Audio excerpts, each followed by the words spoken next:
अस्सलामु अलैकुम वरहमतुल्लाहि वबरकातुहू। उम्मीद करता हूँ आप सब बखैर होंगे।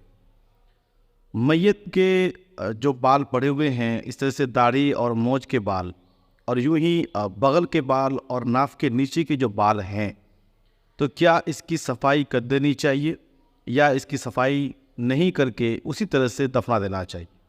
क्योंकि आयतन ये सवाल होते रहते हैं और बात जगहों पर देखा गया है कि गुस्ल देते वक्त क्योंकि जो गुस्ल देता है उस शख्स को ये चीज़ें नज़र आती है, फिर उसके नाखून काट दिए जाते हैं, दाढ़ी और मोछ के बड़े हुए बाल काट दिए जाते हैं और बगलों के बाल साफ़ कर दिए जाते हैं, ये सोचकर कि ये सब नापाक चीज़ें नापाकी है, इसमें नजास्त रहती है, लिहाजा साफ़ कर दिया जाए और गुस्ल देने के बाद दफना दिया जाए। तो क्या ये दुरुस्त है या नहीं है? और अगर कोई सफाई कर दिया है, काट दिया है नाखून वगैरह, तो फिर उसका क्या हुक्म है? इंशाअल्लाह इस वीडियो में हम इसी पर तफसीली गुफ्तगू करेंगे।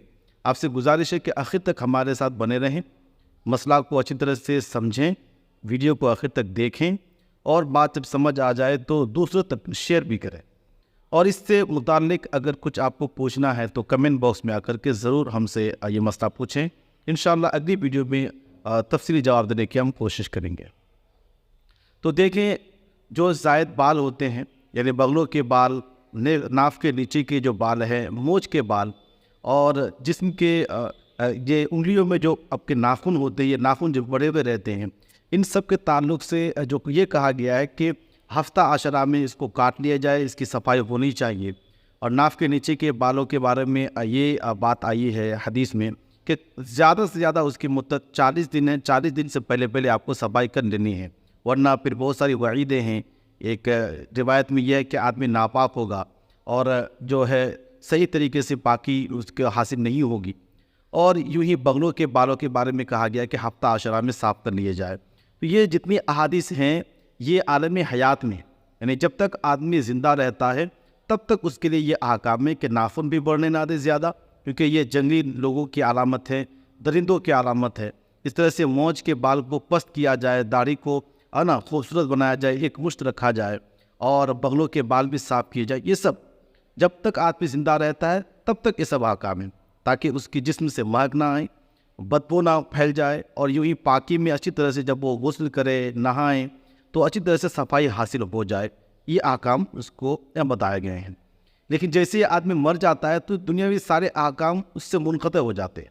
ना तो अब उस तरह से सफाई की ज़रूरत है जिस तरह से जब ज़िंदा था तो सफाई करनी थी, है ना, और ना ही उस तरह से उसको रहना है जिस तरह से दुनिया में रहते थे। तो लिहाजा है ना, जब आदमी मर जाए और उसके नाखून बड़े हो जाएं, बड़े रहें, तो उस नाखून को अब काटना नहीं है। यूँ ही मोछ के बाल अगर बढ़ जाए तो उसको काटना नहीं है।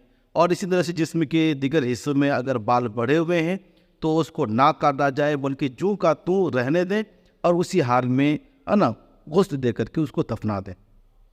अब अगर कोई काट ले, जैसे नाखून के ताल्लुक से लोगों का ये ख्याल है कि काट देना चाहिए वरना गुस्ल से ऐसे नहीं होता है। तो एक तो मैंने बताया कि काटना नहीं चाहिए। अगर कोई काट दिया तो क्या करें? तो अगर ना इदा दानिस्ता काट दिया या नादानिस्ता तौर पर किसी ने काट दिया तो उसका हुक्म ये है कि जिन चीज़ों को आपने काटा है, या तो नाखून तराशे हैं या दाढ़ी और मोछ के बाल आपने काटा या फिर बगलों के बाल को आपने साफ़ किया, तो इसको कहीं फेंकना नहीं चाहिए, बल्कि कफन के अंदर किसी जगह पर रख दें और फिर मैयत के साथ उसको भी दफना दें।